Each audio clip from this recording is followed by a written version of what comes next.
என்னம்மா என்னையே பார்த்துட்டு இருக்கிற? அங்கிள், நீங்க பார்க்கறதுக்கு என்னோட அப்பா மாதிரியே இருக்கீங்க. அதான். ஏன் பாப்பா, உங்க அப்பா எங்க இருக்காரு?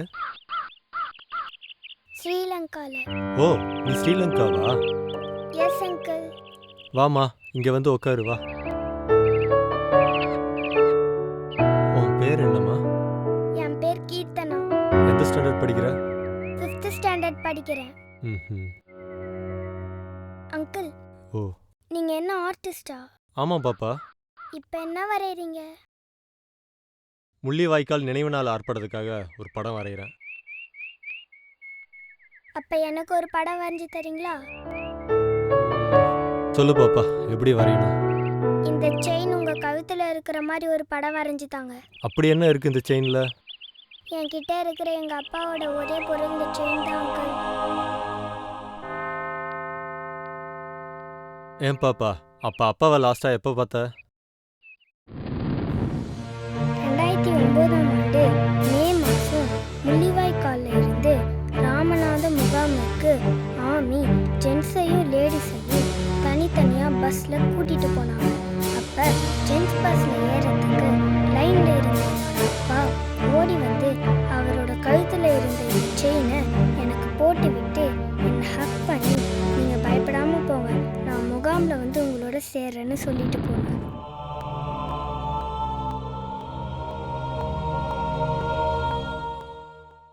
அதுக்கப்புறம் அப்பா முகாமுக்கு வந்தாரா?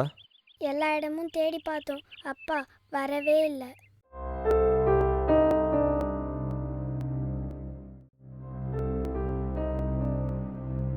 இந்த மாதிரி பிரயோஜனமே இல்லாமல் படம் வரைகிறதுக்கு உண்மையிலே பாதிக்கப்பட்டவங்களுக்கு சின்ன சின்ன ஹெல்ப் பண்ணுறது எவ்வளவோ மேல்.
ஓகேவா?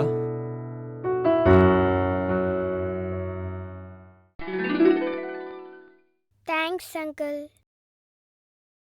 இது 2009 முள்ளிவாய்க்கால் முடிவுக்கு பின் நடந்த ஒரு உண்மை சம்பவம்.